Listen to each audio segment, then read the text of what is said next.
ko mwabibonye mwabonye ahantu hanikiye imise, mwabonye imashine idufasha gusekura amavuta y'imise. Isabuni iva muri aya mavuta, ariko kandi ntiva muri aya mavuta yonyene, hari n'ayandi mavuta atandukanye dushobora gukoresha mu guhingura isabuni. Rero iki ni ikigazi kiva muri aya mavuta, amwe mu mavuta ashobora gukora isabuni. Izayi Ndayihimbaze numwe mu gwaruka yatahuye wa mugani w'ikirundi bavuga ngo ntivyiza na birarondegwa, niho yaca yigira inama yo kwiyumvira ico yokora kugira ngo ntagumarize amaboko.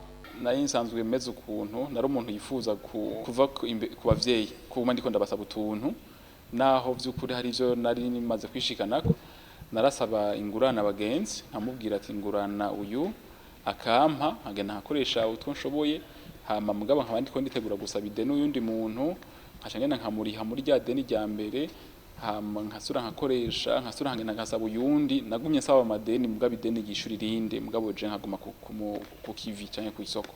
Umugambi nawutanguye mu mwaka wa 2019, sinatanguriye hano, natanguriye muri Musaga aho mvuka, mfise umutahe muto y'amafaranga yaba 60,000.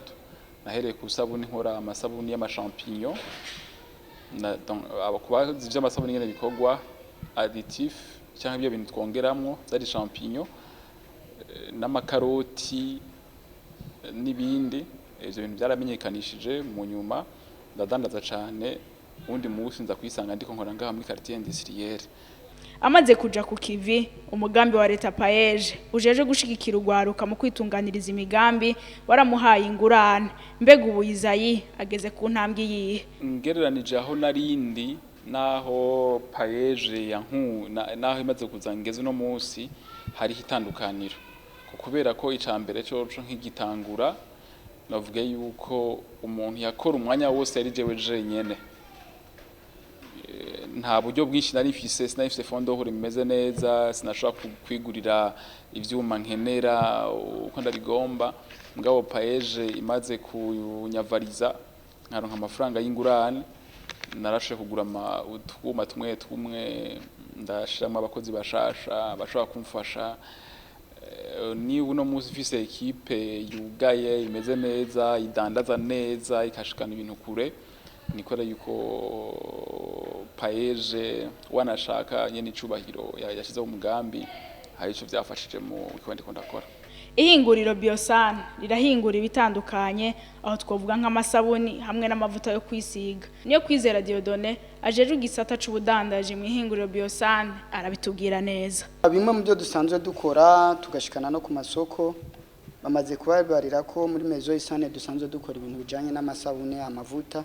Muganga nka produit mona ngaha aho bwa mbere turafise amavuta akozwe muri gingembre. Aya n'amavuta meza ari nka parfait ku bantu bakuze, aya ntabwo yisiga abana, ni produit yo ku mubiri ku bantu bakuze. Aya mavuta afasha mu kurembesha umubiri, akirukana amayasho atamota neza ku mubiri w'abantu musanga bafise amayasho atameze neza. Baca baza bagakoresha amavuta akozwe muri gingembre cyo kimwe n'aya yo mu ikahode. Akora cyo kimwe, habasigaye ko umukiriya wenyene yigirira choix akavuga ngo jewe nkundiki abacunja gukoresha. Apare yaya turafise ayandi mavuta akozwe mu ivoka.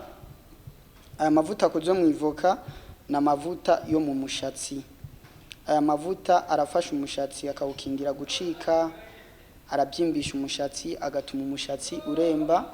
Nko kuba mu manibaza yuko ngaha ari produit nziza bagomba gukoresha. Hanyuma ikindi twobibutsa cibanze nuko aya mavuta yose uko mwayabonye na mavuta atagiramo produit chimique, na mavuta ari 100% naturel.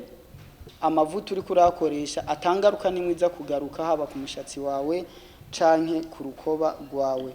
Niyo mpamvu mubona hejuru hari kirizina Biosan.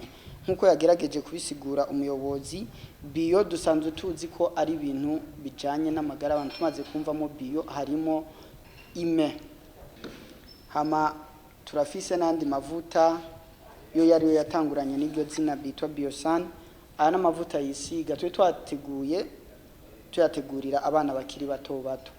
Mugabo ko twagiye turayatanga ku isoko tuyaha abantu, twagiye gusanga aya mavuta afise uburanga butagira uko bungana, aho twasanze ashobora kuvura indwara zo ku rukoba. Aha turavuga nk'ibihushi, ibisekera, ibimeme, frotema, amareriji ku bana. Duca dusanga rero no ku bantu bakuze harimo indwara muri izo zimwe zibafata. Duca tubona yuko ari amavuta meza cyane ashobora gukoreshwa na bose. Kugera aya mavuta ari kararonderwa n'abantu benshi cyane, kuko murumva n'amavuta wisiga ukaba uri kurashaza, wisiga ukaba uri kurikingira, wisiga ukaba uri kurivura. Na mavuta afise uburanga butagira uko bungana. Tumaze kuronka ibishinga ntahe atari kimwe kandi atari bibiri kubijanye n'aya mavuta.